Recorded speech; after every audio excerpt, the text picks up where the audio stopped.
Okay, everyone, Sunday morning, lovely to have you with us. We are focusing in on a Celtic summer signing today. Bit of a strange one, because normally when we sign a player and do one of these videos, we're finding out about them for the first time and we know very little. This is a little bit different because it's Kieran Tierney that we're talking about today. And obviously, I know a lot about him and you're likely to know a lot about him already, but we can kind of fill in the blanks a little bit over the what's happened in the past 6 years. He's been at Arsenal in that time, so it made sense to get an Arsenal fan on. So we're chatting to Met, who is the host of the Arsenal podcast, Kanu Believe It? And he's been following KT closely since 2019.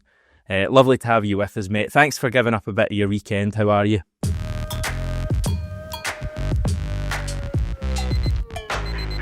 Yeah, no, I'm really good, thank you, and it's honestly a massive pleasure to be here. So, I think there's always a soft spot between Arsenal and Celtic. I think so. I'm happy, and Tierney is definitely a part of that. So, yeah, I feel it's always nice to be able to talk Arsenal with other fans. I won't bring up the Eduardo dive from the 2011 Champions League. No, earlier than that, 2009 Champions League 2009. Yeah, we won't talk about that or what happened. No, defend yourself. Go on, defend yourself. You're saying it was a penalty, aren't you? Yeah, definitely a penalty. God, that's the only bit of kind of thing I can think between Celtic and Arsenal. Emirates Cup. I was down at the Emirates Cup. Was that the year before? Where we very nearly won that. I think you beat us 3-2 in that. Yeah, I don't know if you remember that. Yeah, no. Emirates Cup is one of the Arsenal fans' favourite things, but so definitely we can remember a Celtic turning up at the Emirates Cup. It was a great weekend. I remember. So it's always fun to enjoy, and I'm sure you boys enjoyed it as well. Is it still going, the Emirates Cup, or is it stopped now? It's a bit downgraded now. So before you used to have like a tournament over a weekend, but now it's just one game, like sort of like the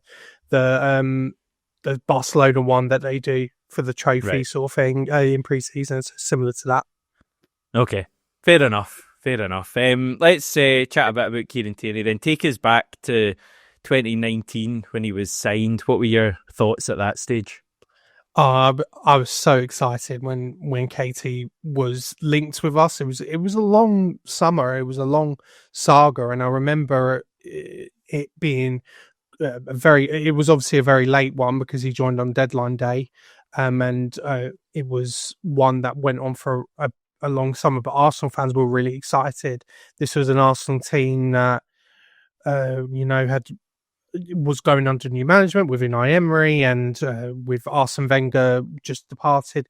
We sort of wanted that connection back with the fans, and Tierney sort of seemed like a player that could come in and be like that sort of connection with the fans, and sort of, for the lack of a better word, get it and get what playing for Arsenal was.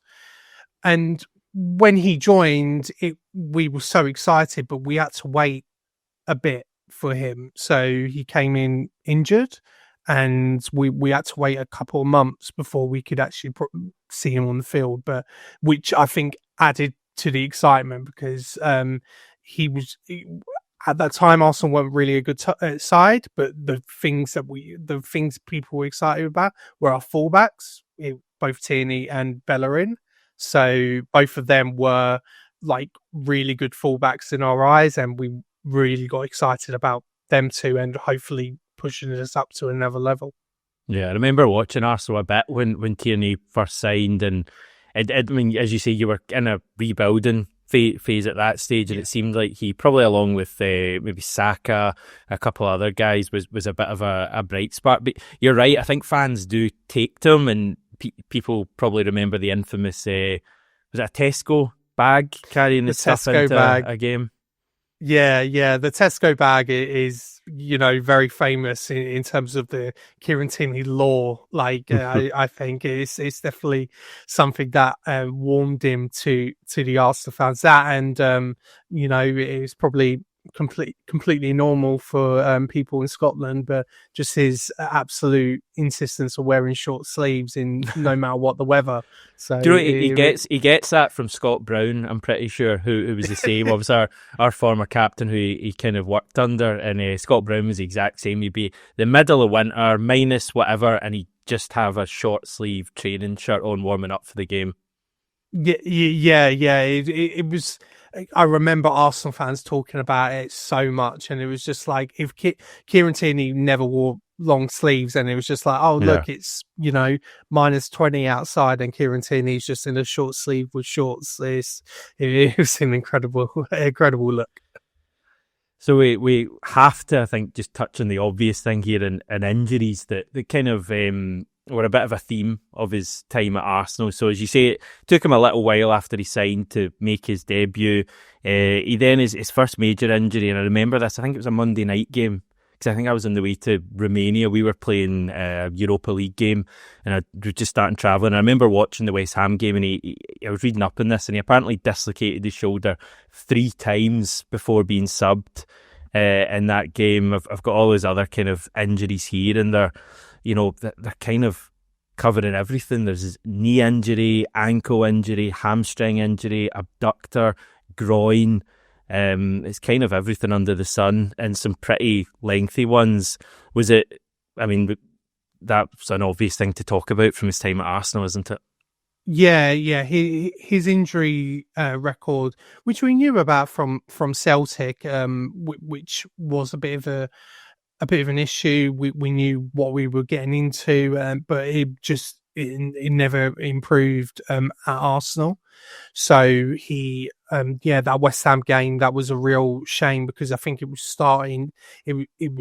Unai Emery had been sacked. So at that point we were just hanging on to any sort of good thing that we could have, and one of the good things that we had in the team at the time was Kieran Tierney, and to see him get injured in that game was a real shame, and for him to be out for so long, which obviously was made even longer because of the pandemic, and so he didn't return for about 8-9 months. So it was a real blow, and his other injuries, like it was always difficult to rely on him. And as much as Arsenal fans really loved him as a player, they loved his eagerness, it was always the injuries that sort of stopped him from really getting that run in the side. So, you kind of answered my next question, but were injuries the main reason for him kind of being phased out of Arteta's team? It was twofold, basically. Injuries were part of it, but it was actually the signing of Alex Zinchenko that really sort of ended his Arsenal career, I reckon, because in that summer we signed Zinchenko and Jesus. They basically took us up a level. We were, the season before, we were 5th. We had just missed out on Champions League football, and then instantly we signed these 2 players, and they take us, from 5th to challenging for the league, and probably should have won the league that season. And Zinchenko is a completely different fullback in terms of style of play to Kieran Tierney. Kieran Tierney is obviously going to go up and down the byline and, put crosses in, and he does that really, really well. But Zinchenko was much more, he'll come inside, basically be an extra midfielder and dictate the play that way. And I think Arteta admitted that when he wouldn't use Zinchenko, because Zinchenko wasn't the fittest player as well, he would get injuries as well, that when he would put Kieran Tierney in, he would try and play Kieran Tierney like Zinchenko, and it just didn't really work for him. It looked quite an uncomfortable fit. So that was the main, like, injuries is obviously probably the main part, but the Zinchenko signing was definitely another aspect that I think needs to be mentioned as a reason why. And it's an interesting talking point, because we in recent years have tended to play with an inverted foot left back as well. It's been Greg Taylor who's just left us at the end of the season, and Tierney's clearly coming in to replace Greg Taylor. So the question would be, can Kieran Tierney play that? My own opinion is that signing Tierney will mean that we change the way we play, and I think we'll want to play to Tierney's strengths. And as you say, we all know his strengths. It's the strength of running that he has, his ball carrying, his 1-2s that he plays, and his speed. Do you, from what you've seen, do you think it's more likely that he'd probably play as the traditional fullback rather than an inverted player? Yeah, without a doubt in my mind, he is a traditional fullback in the sense that he will be bombing up the byline. He's a very straightforward player, and that's what I think a lot of people love about him, because he's a very eye-catching player. You know what he does, and you can see what he does. He tries hard, so that's why he's easy to really love as a player. I think if Celtic are signing him, they have to play to his strengths. I don't think that he can be a player that inverts. He definitely didn't work at Arsenal, and I don't think it would work at Celtic either. So I think if he's going to play, he has to play as that bombing fullback, and that's what he's best at, and that's what you're going to be getting him for. Yeah, I think, as you say, playing to his strengths would certainly be important.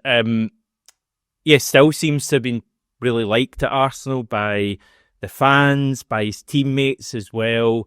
Mikel Arteta, who I would say from the outside doesn't appear to be particularly sentimental with things, but he brought on Tierney in your final home game, and I think he also played in the final match of the league season, actually scored against Southampton. So I guess that was probably a nod from Arteta that despite Tierney not necessarily being in his plans too often, he was still someone to be respected and liked.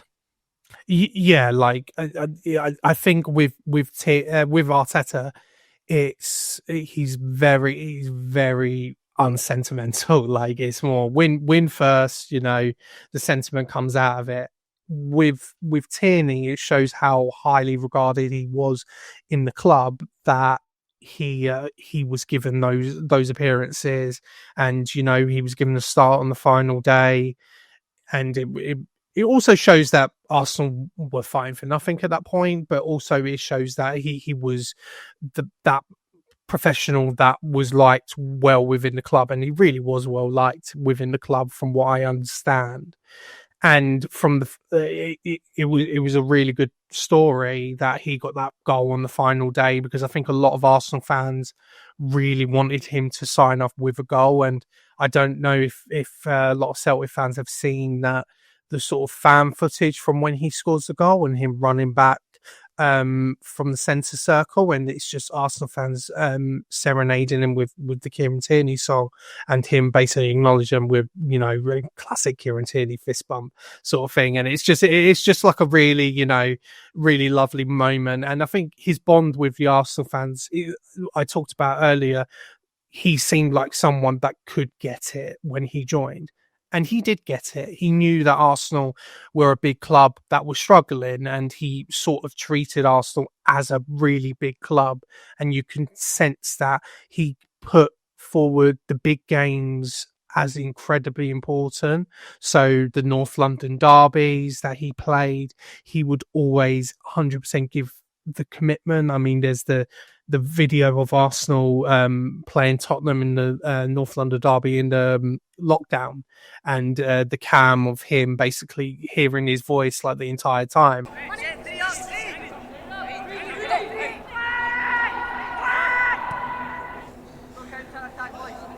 Let's go. You can just tell that he's dying to win, and he just gets the magnitude of the game. And those kind of moments will always have him at the forefront of Arsenal minds. And when Mikel Arteta, like I said, unsympathetic, says that he is always welcome back at Arsenal in whatever capacity, that shows you the character of the man and how much he was well loved at the football club. I think when you're talking about him being incredibly loud and vocal, that's probably for me the most interesting thing about Tierney. Obviously, the injury stuff, and you really want him to stay fit. But if he can stay fit, the quality he's got. But for me, as a as a presence and, a leader in that dressing room. I'm really intrigued to see how he is 6 years down the line after 6 years playing for a major club in the biggest and best league in the world. Because when he left us, I think he was still very young, early 20s possibly when he left. I was actually looking the other week, and you probably won't believe this, but he's actually the fourth oldest player in our entire squad. Oh wow! I think only Callum McGregor, James Forrest, and Casper Schmeichel are older than Tierney. So as much as we think of him as probably still a young kid, he's coming in to be one of the most experienced players in our squad. So do you think that's something he's up for as well? 100%. I think when he was at Arsenal, there were rumours that he, or at least from the fan base, that he was going to be made captain. And a lot of Arsenal fans were pushing for him to be made captain because of that loudness, because of that, leadership quality that you sense. It never quite happened because, again, the injuries, it just never quite fell in place for him. But he's going to come in and he's going to be one of the loudest people in the dressing room. He loves Celtic. That I mean, you don't have to be a football fan really, or like a Celtic fan to know that he loves that football club. So like he loves Celtic, so he will, and his character won't allow for anything apart from 100%, and he will present that in the dressing room. He will present it on the pitch, and that's exactly what you want from Kieran Tierney, as well as obviously being a really good player. Yeah, definitely. I caught a couple of Arsenal games later in the season. I think a game at Goodison Park you had where Tierney came on and he was pretty good, and I was watching it and I just searched his name on Twitter just to see what Arsenal fans were saying, and it was very positive. And I think you were playing Real Madrid a couple of days after that, and a lot of Arsenal fans were actually saying they wanted to see him start in that game. How was he in the kind of final few months of the season? I know it was mainly sub appearances, but how did he get on? He was always reliable. No matter if he was coming on as a fullback or if he was coming on as at left wing, which ended up being what he was sort of doing during the end because of our sort of injury issues in the forward area. So he would come on and he would always give 100%, and Arsenal fans were always really thankful for that, including myself. I always loved when Kieran Tierney came on, and I always loved that Kieran Tierney got an appearance, because no matter what, he would always sort of drive you forward. Arsenal can at times play quite methodically and quite dull. Like it can be quite dull, but the one thing Kieran Tierney is not is dull. So like, he will push forward, he will be direct, and sometimes you need that in the squad. So his final appearances for us were good. They were good, and Arsenal fans, when they're starting to call, like you say, for him to start against Real Madrid, we had Gabriel go out injured, so people were a bit worried, and one of the options was to play Kieran Tierney. That shows you how high regard that people had for him, even if the manager hadn't shown that sort of faith in him to start him in such a big game. But the Arsenal fans never really lost faith in how his quality as a player. Yeah. You mentioned Real. There was a loan spell at Real Sociedad in Spain as well. Do you know much about that? Were you following that much? A lot of I was following a bit. All I know is that he enjoyed it. It sort of made him come back with a better sort of feeling about football, I think, because I think an underrated aspect about Tierney's time at Arsenal, and something that maybe been overlooked, was that he was quite homesick for a while, and and his mental. Especially during the pandemic, there was a sort of documentary that came out about him, and actually I think it was the Amazon All or Nothing Arsenal version, and he came out basically saying that he had been suffering from depression and quite severe mental health issues because of the homesickness from coming down from Scotland to London, and obviously the pandemic probably didn't help with that because traveling and such, like social distancing and everything. So I think when he went to Real Sociedad after, basically barely playing for a couple of years at Arsenal because of the Zinchenko signing, I think that brought sort of a spark back in him. And you could tell that he had a good time at Sociedad. And I think that if he was, I genuinely think that he could have played there for longer. Like he has that quality to play in those leagues. So obviously no disrespect to the Scottish league. Like he could play in La Liga.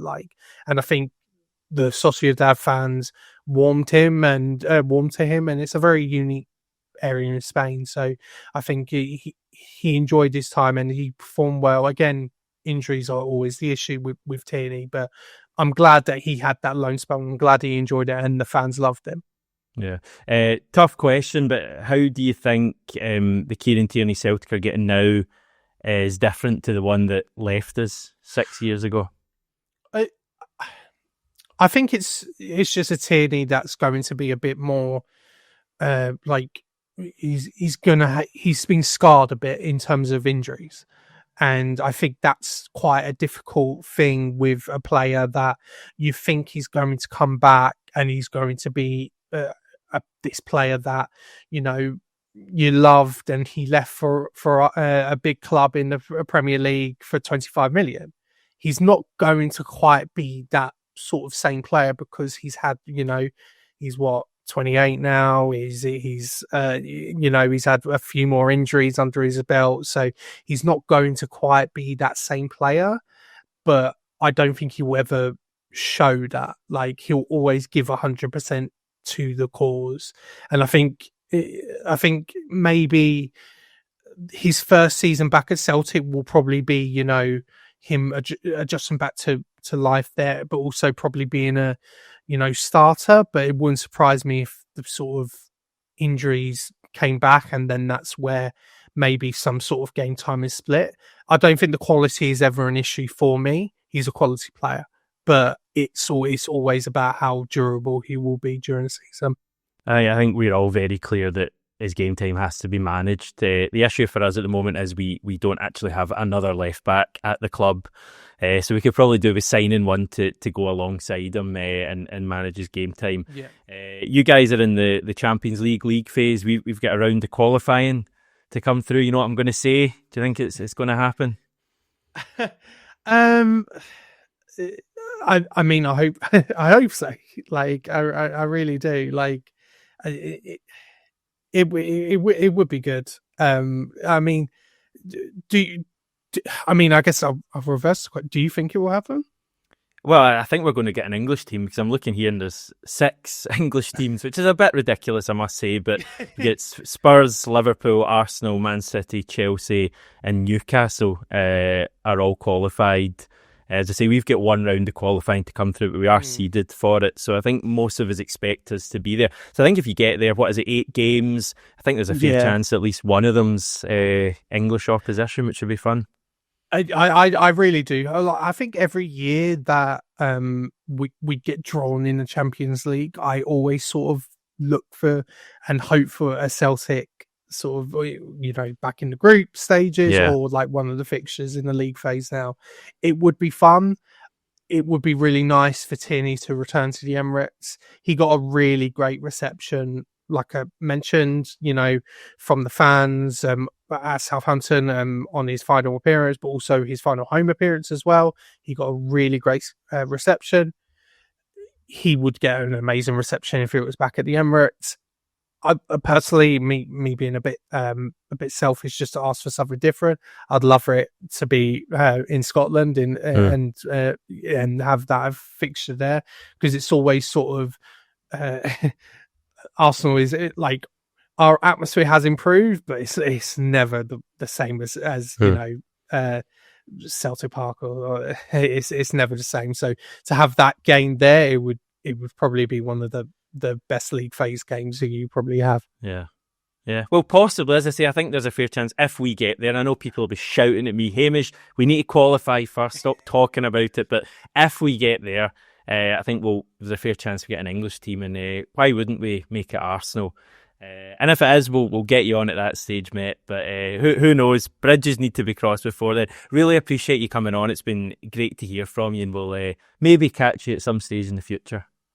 Thank you for having me on this. Again, it's been a pleasure, and good luck with the season. I hope you do the treble again and win it all. Okay, back on Monday, everyone.